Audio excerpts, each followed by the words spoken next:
આકાશવાણી અમદાવાદ વડોદરા પ્રાદેશિક સમાચાર સોનલ પરમાર વાંચે છે. કેન્દ્રીય ગૃહમંત્રી અમિત શાહે વિશ્વાસ વ્યક્ત કર્યો કે 2047માં અમૃતકાળ દરમિયાન ભારત દરેક ક્ષેત્રમાં ટોચ પર હશે. અમદાવાદમાં એસજીવીપી સંસ્થા દ્વારા આયોજિત પૂજ્ય પુરાણી સ્વામી સ્મૃતિ મહોત્સવમાં સંબોધન કરતા શ્રી શાહે દેશમાં શિક્ષણ, આરોગ્ય, સલામતી, આર્થિક પ્રગતિ અને સાંસ્કૃતિક મૂલ્યોની જાળવણી માટે પ્રધાનમંત્રી મોદી દ્વારા થઈ રહેલા પ્રયાસોને બિરદાવ્યા હતા. ભારતને 2027 સુધીમાં વિશ્વની ટોચની 3 અર્થવ્યવસ્થાઓમાંથી એક બનાવવા માટે 2024માં શ્રી મોદીને પ્રધાનમંત્રી તરીકે ફરી ચૂંટવા શ્રી શાહે લોકોને આહ્વાન કર્યું હતું. अध्यात्म से आयुर्वेद तक, सोशल साइंस से लेकर सोलार तक, मैथ से लेकर मेटावर्स तक और शून्य से अंतरिक्ष तक हर जगह आज भारत का दबदबा समग्र विश्व के सामने हम देख रहे हैं.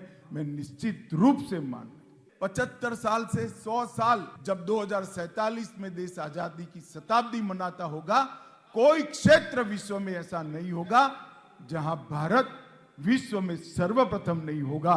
24 में मोदी जी को प्रधानमंत्री बना दीजिए, 27 में दुनिया के तीसरे नंबर का अर्थतंत्र भारत.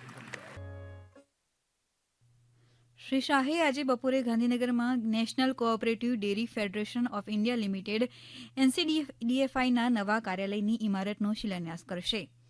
ગાંધીનગરમાં નેશનલ ફોરેન્સિક સાયન્સ યુનિવર્સિટી કેમ્પસમાં યોજાનાર આ કાર્યક્રમમાં ગૃહમંત્રી ઈ માર્કેટ સન્માન પણ એનાયત કરશે.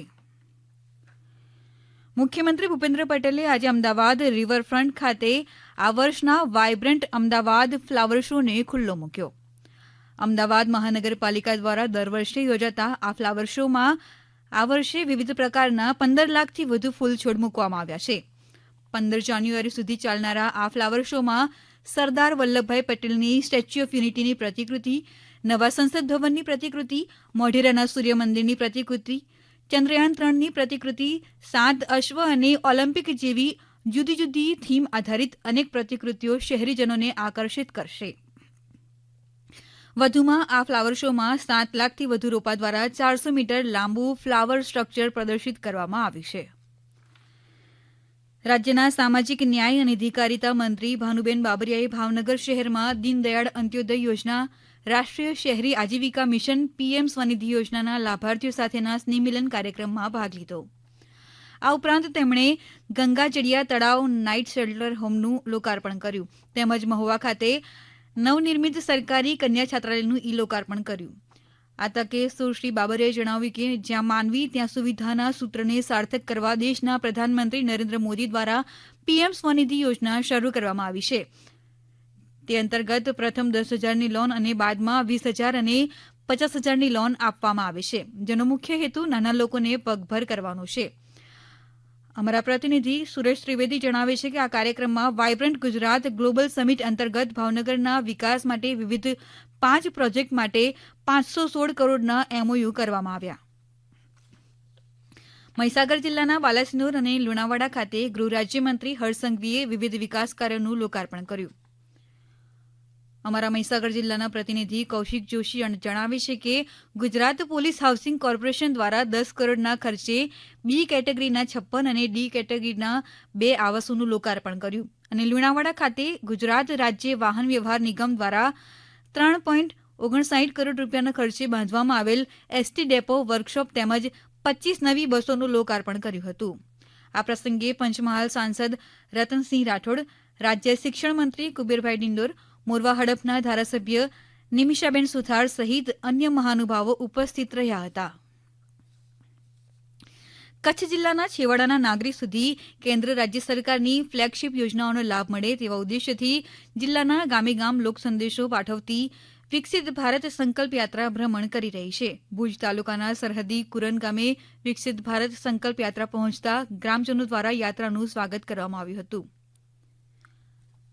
તેમજ રાજ્ય તથા કેન્દ્ર સરકારની પ્રધાનમંત્રી જન આરોગ્ય યોજના, પ્રધાનમંત્રી ઉજ્જવલા યોજના સહિતની અનેકવિધ યોજનાના લાભાર્થીઓને મહાનુભાવોના હસ્તે લાભો એનાયત કરવામાં આવ્યા હતા તેમજ ગ્રામજનોનું હેલ્થ સ્ક્રીનિંગ કરાયું હતું.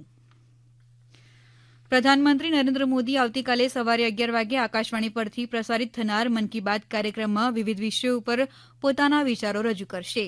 આકાશવાણી પરથી હિન્દી પ્રસારણ બાદ તરત જ ગુજરાતી ભાષામાં મન કી બાત કાર્યક્રમનો ભાવાનુવાદ પ્રસારિત કરાશે. એવી જ રીતે રવિવારે રાત્રે 8 વાગે આકાશવાણીના કેન્દ્રો ઉપરથી ગુજરાતી ભાષામાં મન કી બાતના ભાવાનુવાદનું પુનઃ પ્રસારણ કરવામાં આવશે. આ કાર્યક્રમ આકાશવાણી અને દૂરદર્શનના તમામ નેટવર્ક, આકાશવાણી વેબસાઇટ અને news on air mobile app પર પ્રસારિત કરવામાં આવશે.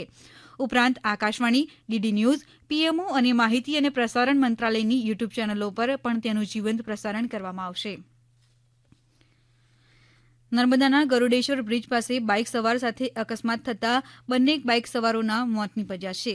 હાલ બંનેને ગરૂડેશ્વર રેફરલ હોસ્પિટલમાં પોસ્ટમોર્ટમ માટે લઈ જવાયા છે. પોલીસે અકસ્માતનો મોતનો ગુનો નોંધી કાયદેસરની કાર્યવાહી હાથ ધરી છે. ઉલ્લેખનીય છે કે આજે 3 મહિનાથી બ્રિજ બંધ કરવામાં આવ્યો છે. ખાસ કરીને નર્મદા નદીના પૂરને લઈ બ્રિજનો એક ભાગ તૂટી જતા આ પુલને અવરજવર માટે બંધ કરાયો હતો. ડાંગ જિલ્લાના આહવાની એકલવ્ય સ્કૂલના વિદ્યાર્થીઓએ યુવા મતદાર મહોત્સવ 2023 અંતર્ગત ઘરે ઘરે જઈને લોકોને જાગૃત કર્યા. જિલ્લા મામલતદાર કચેરી દ્વારા લોકોમાં મતદાન જાગૃતિ વધે અને લોકો પોતાના મતનું મહત્વ જાણે અને સમજે તે માટે આ કાર્યક્રમ હાથ ધરાયો હતો. આકાશવાણીના અમદાવાદ વડોદરા કેન્દ્ર પરથી પ્રાદેશિક સમાચાર પૂરા થયા. વધુ સમાચાર આપ અમારી વેબસાઇટ newsonair.gov.in/ગુજરાતી પર વાંચી શકશો.